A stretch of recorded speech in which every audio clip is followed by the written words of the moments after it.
Bom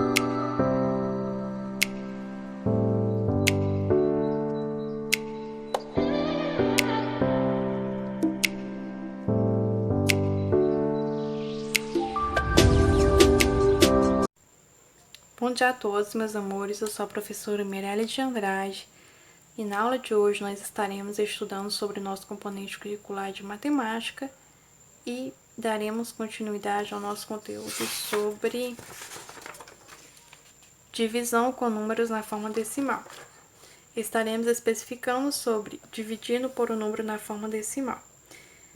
Desde já, sejam todos bem-vindos à aula da tia Mirelle e vamos aos agradecimentos e pedidos do dia.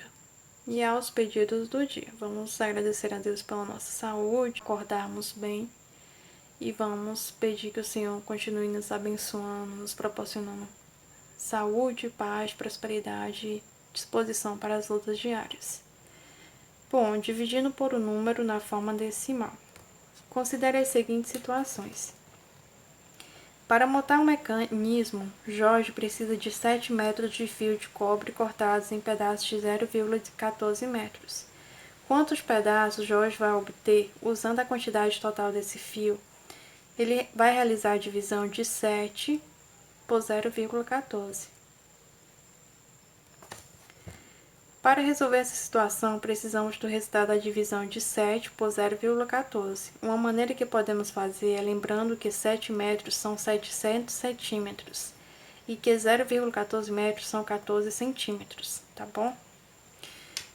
700 centímetros, 7 metros e 0,14 são 14 centímetros. Então, em vez de dividirmos 7 por 0,14, podemos dividir 700 por 14. Assim, temos que 7 metros dividido por 0,14 é igual a 700 centímetros dividido por 14 centímetros. No caso aqui, ele realizou a transformação para que a divisão, para que fique melhor para dividir. C, D e U, unidade, dezena e centena, 700 por 14. No caso, obteve-se como quociente 50. Jorge vai obter 50 pedaços de fio. Observe que o que fizemos foi multiplicar os dois termos, dividendo o divisor por 100, para que o divisor não fosse um número decimal. No caso, ele multiplicou 7 vezes 100, 700, e 0,14 vezes 100, 14. Como eu falei, ele transformou o dividendo e o divisor, realizando a multiplicação por 100. Por isso que chegamos ao resultado 700 e ao resultado 14 para posteriormente dividirmos. Assim, quando temos como divisor um número decimal, multiplicamos os dois termos por uma mesma potência de 10, conveniente 10, 100 ou 1000. Eliminamos a vírgula e obtemos um número natural como divisor. Então, quando nós formos fazer uma divisão com número decimal, realizamos essa dicasinha aqui. Ou multiplicamos por 10, por 100 ou por 1000, de acordo com o número após a vírgula. Como aqui, ó, são dois números após a vírgula, ele multiplicou por 100. Que número você vai obter dividindo 1,26 por 0,504? Dividir 1,26 por 0,504 é o mesmo que dividir 1.260 por 504. Veja, no caso, aqui nós temos dois números após a vírgula aqui 3. No caso, ele utilizou por 1000, porque o número tem um número que possui 3 casas após a vírgula, por isso que foi multiplicado por 1000, para que fique igualitário tanto para um número como para o outro. Então, ele utilizou um número que tem mais casas decimais. Ele utilizou como norte o número que tem mais casas para multiplicar por 1000.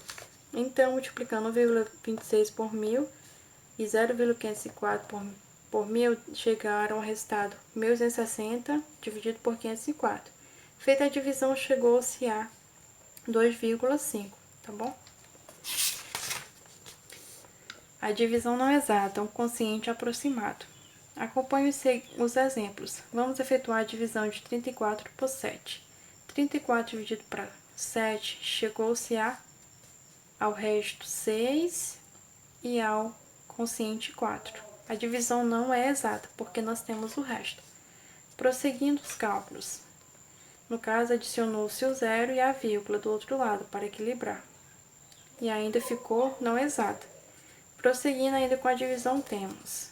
Ele acrescentou o zero, 40 dividido para 7, chegou-se a 5, ainda o resto 5. O quociente é aproximadamente igual a 4,85. Então, o quociente 4,85 e o resto 5. Agora, vamos dividir 8,35 por 2,3, com aproximação até centésimos. Para isso, primeiro preparamos a divisão. No caso, são dois números após a vírgula. Nós temos esse número e nós temos o outro. Como eu falei, utilizamos um número que possui mais casas decimais para decidirmos qual o número que nós vamos multiplicar, se é por 10, por 100 ou por 1000. No caso, foi multiplicado por 100. No caso, obteve-se 835 por 230. Depois, efetuamos a divisão. Chegou-se a 3,63, tá bom?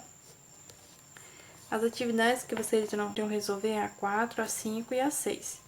A 4, Roberto gastou R$ 140,40 na compra de dólares, quando um dólar valia 2,16. Quantos dólares ele comprou? Quinta, ao iniciar uma viagem, Valdir abasteceu o tanque de combustível de seu carro, que estava totalmente vazio, e pagou R$ 162,80 pelo abastecimento.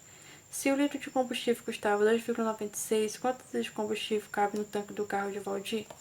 E a 6, efetue as divisões seguintes. Então, vocês irão efetuar as divisões. Logo que vocês resolverem a atividadezinha, me envie. Desde já desejo a todos bons estudos e um abençoado final de semana.